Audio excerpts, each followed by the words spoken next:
Saudi na yun may sarap. So good morning, Ma. So let's have coffee. Coffee. So meron tayong mga donut dito, di ba? So may iba't ibang donut. It's very sweet. For more sugar, more diabetes. But it's fine. Hindi naman masyado. So may coffee muna tayo, Ma. Coffee. So ano masasabi mo, Ma, na my last day, so flight ko na today? Naku, it's very naman lukotin eh. Kami na naman ang aking apo nga matitira. Kaya kami na lang dito, dalawa na naman. Kaya malungkot kami ngayon na naman. Mamaya ayan, iyakan na naman kami. So laban lang man, no, kasi di ba kailangan natin kumayod at magtrabaho para sa ating kinabukasan, bandang huli magiging successful din tayo, di ba? Yes. Kaya konting tiis lang. Laban.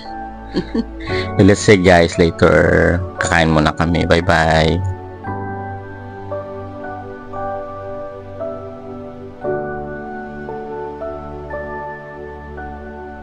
So guys, it's early in the morning, 3 o'clock in the morning.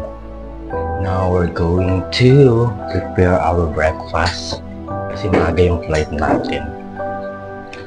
Bababa na tayo ng hagdan. Of course, you know, mag-breakfast tayo. Diba?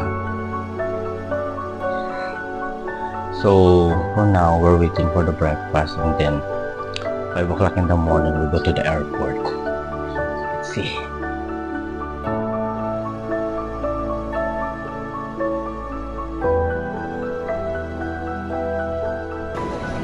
Babe. Ma.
A few moments later.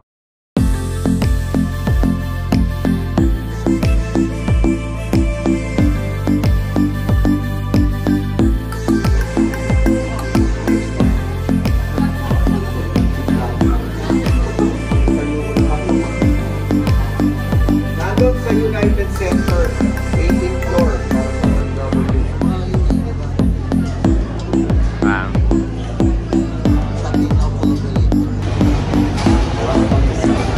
Count to profit now. This is the reality. Yes, guys. Bye for now, Philippines. See you, Saudi. See you soon. See you later. See you later. Yeah.